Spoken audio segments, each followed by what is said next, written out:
Hey folks, another day, another unboxing video, and another phone. This, you guessed it, is the HTC Bolt for Sprint. And you're going to say, hey, aren't you a few days behind with this one?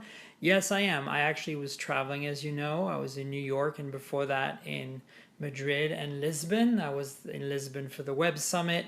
And this one was sent to me while I was away, so I finally got around to picking it up at UPS. And I love the HTC, folks. Check out the cute little post-it note with my name on it. Wonderful. So this is the box, and we're going to take a look at this HTC 10 quote-unquote on steroids, which we'll see is not really quite true, but and this time I've brushed up on my facts. As you know, I do my videos live, and yesterday I showed you the Fab 2 Pro from Lenovo, but I did get some of my facts mixed up. Instead of 6.4 inches, I said the display was 6 inches. Instead of the Snapdragon 652, I said it was Snapdragon 645, which I don't think even exists. So clearly I was a little off. And I also didn't mention in yesterday's unboxing that the Fab 2 Pro has a pretty large battery, 4050 milliamp hours. So hopefully you go down there and have a look at this video, and you can add and put things back together, the missing bits.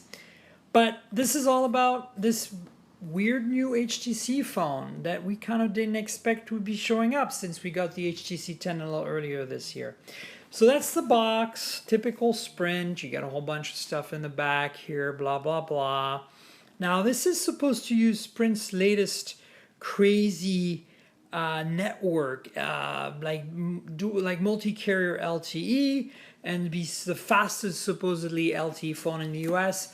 We'll see how that goes. This is obviously not going to be a review, just an unboxing, but I am in San Francisco where supposedly Sprint has that service, so I'll let you know how it pans out. But let's get started with this unboxing.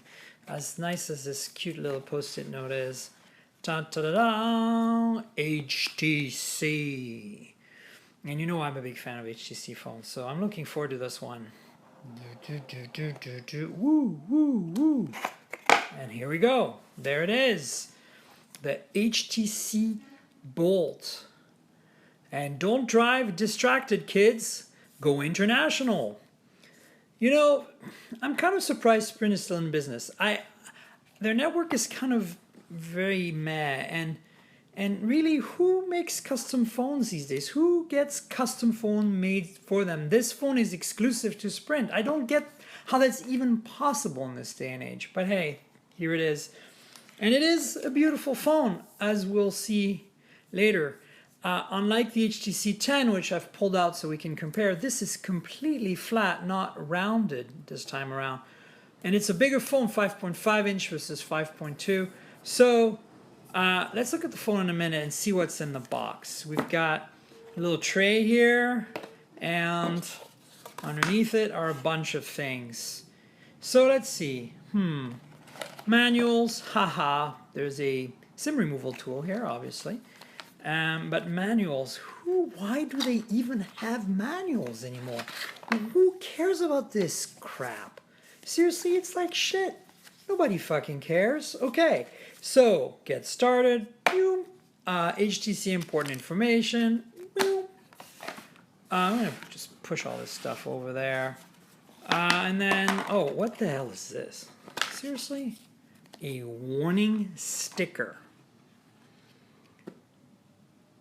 What? Seriously? What kind of world do we live in that you have to put a sticker on your Wi-Fi calling equipment?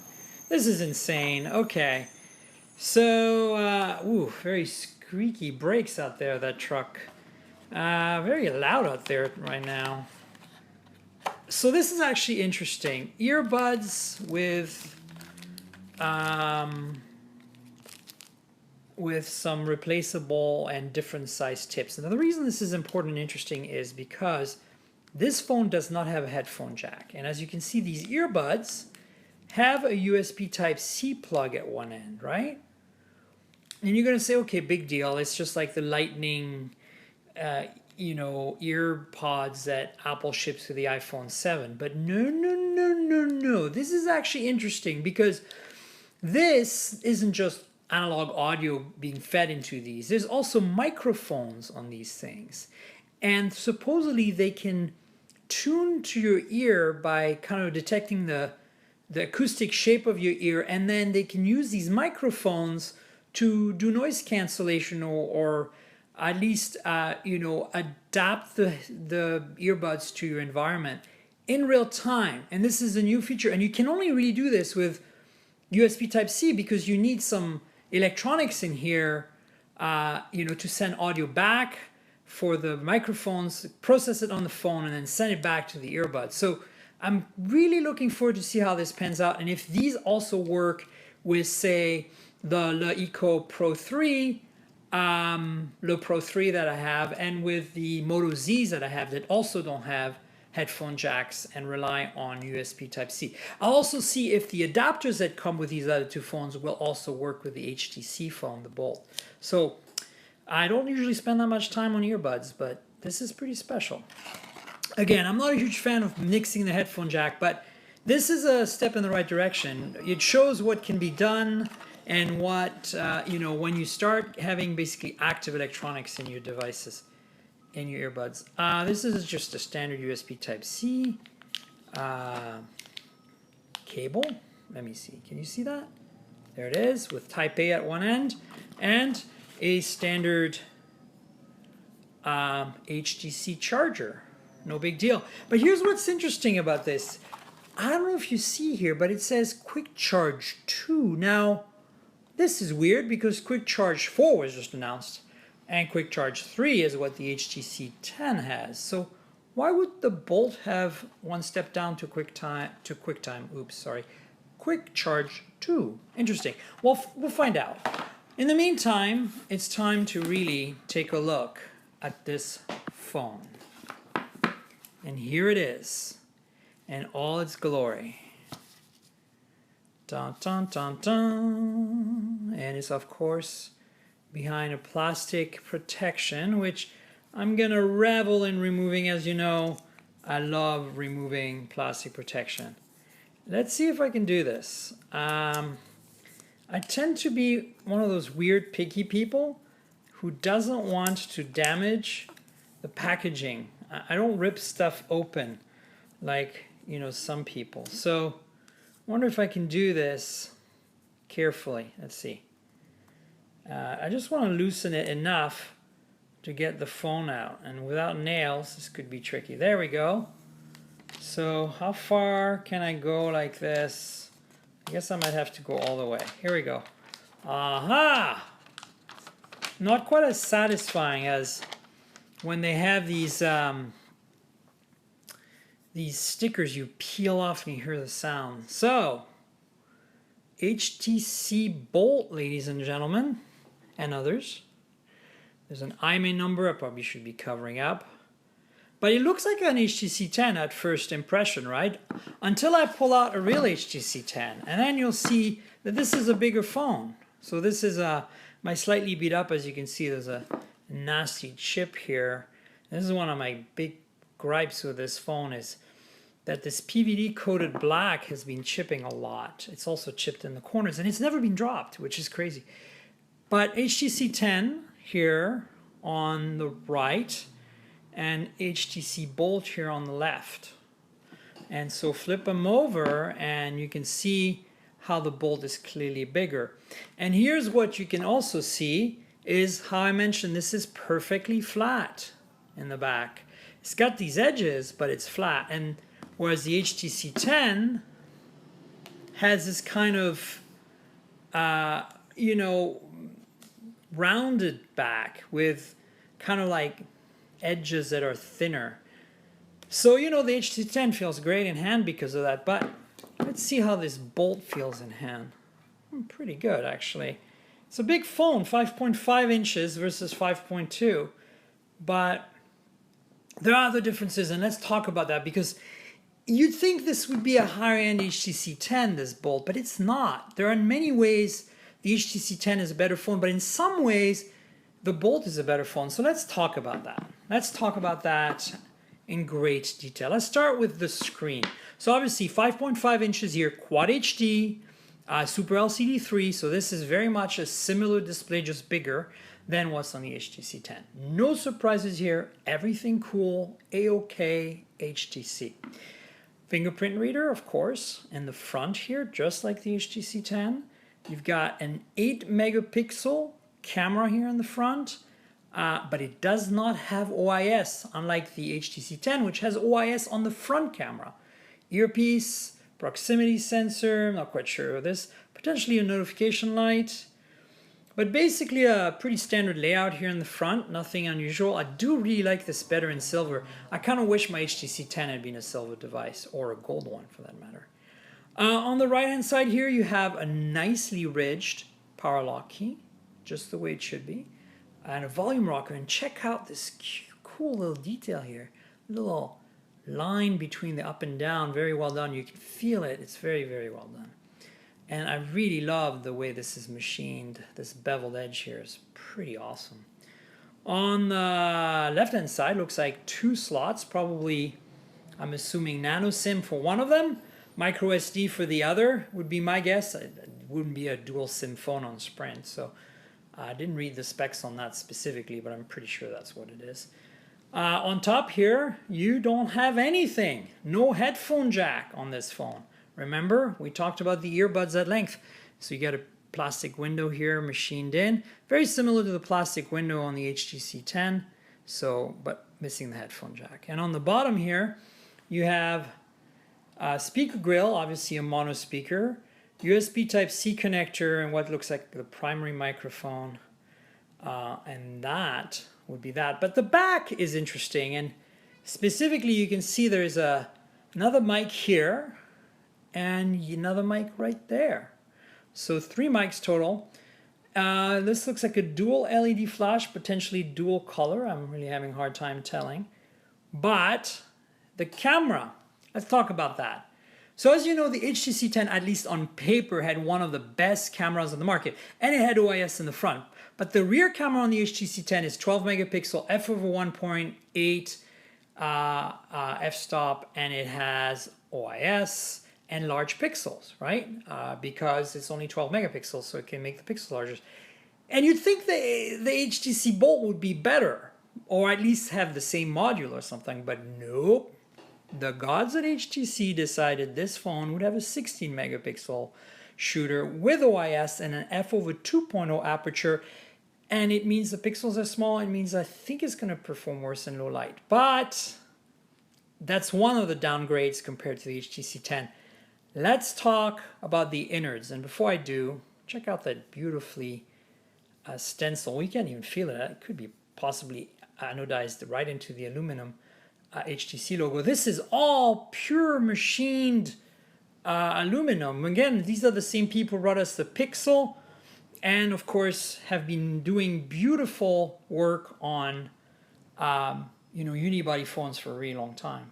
So let's talk about the innards, because this is one of the vexing parts. As you know, the HTC 10 has a Snapdragon 820 with I think it's 4 gigs, quote me on that, of RAM, and some amount of internal storage. I think it might be 32, or I think it's 32, maybe 64. But anyway, the point is, that's not what I'm getting to. It's a Snapdragon 820 on the HTC 10. This has, are you ready for this? Are you ready for 2015 all over again? This is an this has a Snapdragon 810, same as an Nexus 6P. And as you know, it's not a native microarchitecture from Qualcomm, meaning they used the big little ARM architecture for that processor, and it just didn't perform as well, in my opinion, as as the 820. And you're going to say, well, it's older, but the 808 and the 810 were kind of weird for Qualcomm, because before that we had the 805, 801, and 800, which were top notch for their time. And remember, last year Samsung did not use Qualcomm chips because of that. But this year the 820 is a formidable, and the 821 now is a formidable chip. And strangely, they decided to go for an 810, which means they maybe had some extra stock. Who knows? All I know is that he's called the Stig. No, sorry. All I know is that This has 3 gigs of RAM, 32 gigs of built-in storage, and Snapdragon 810. And then there's a battery in there that's 3200 milliamp hour, which is not bad, but it seems kind of average for a 5.5-inch phone these days.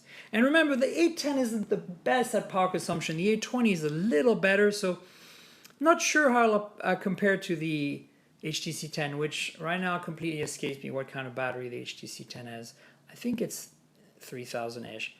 But there you have it, the Bolt. Let's start it up, okay? Let's have a look at that display. It's going to obviously blind the camera. As usual, the default brightness on these setup screens is always so high. But let's try it out and have a look. And let's see what kind of cool animations we get. So here we go. HTC powered by Android, predictably. And I think I should play the Jeopardy theme. Ah, here we go. Some sort of like twirly. Ah, it's the HTC logo. Ooh, HTC One. Interesting, because it's actually called an HTC Bolt and not an HTC 10 or an HTC One M10, like we thought the 10 was going to be called. Wait, that's not actually too bright. I guess it's a little sunnier today than it was when I did the Fab 2 Pro yesterday. Sunnier and brighter and earlier in the day. That Fab 2 Pro was so bright it just completely overwhelmed the camera when I turned the screen on. Ooh, look at this cute little animation. Provides audio feedback to help blind and low vision users navigate this phone. Tap and hold with 2 fingers on the center of the screen to turn on talkback. Seriously? Okay. I just wanted to show you the cool animation, and it talked over me. And look at that. You've got the cute little thing flying across. That's very cute. I have to say that's cute. I don't know if that's HTC or Sprint or both or what. I'm not going to set this up here on camera. Provides audio feedback to help blind and low vision users navigate this phone. Tap and hold with 2 fingers on the center of the screen to turn on talkback. La la la la la. So anyway, I'm not going to turn this on, set it up right here on screen, but I just wanted to show you the screen. So I'll be reviewing this at some point as a video. I don't have to actually write about this for any particular blog like some of the other phones I've reviewed and unboxed. So stay tuned. I'm looking forward to putting the camera through its paces and seeing how much better or worse it is than the HTC 10 camera. Again, I think the HTC 10 camera in terms of hardware is one of the best cameras on the market, at least on paper. Sadly, the software doesn't quite deliver the goods. And now you've got phones like the Pixel that do a better job without OIS. And you know, the Galaxy S7 has always been a pretty formidable camera. So, and then of course we'll test out the crazy LTE speeds on this and find out what's the deal. But I really love the flatness of this phone. And in silver, it looks pretty hot. I just wish that they hadn't compromised and put a Snapdragon 820 in there and hadn't compromised and put the better camera. I could do without the OIS on the front facer, but the rear camera, they should have kept it f/1.8 with 12 megapixel large pixels, in my opinion. But hey, I'm not the one calling the shots. HTC Bolt, folks. I hope you enjoyed this quick look. Not so quick, almost 20 minutes, but you know, that's how I roll.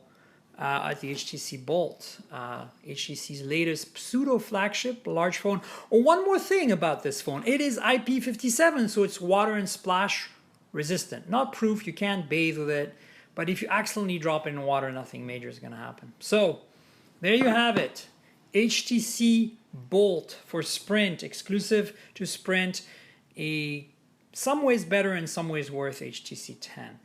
Please subscribe, like, I don't know where these things are. And look at my other videos. There's tons of good unboxing and review videos on my channel, so go there, okay? All right, cheers guys, laters.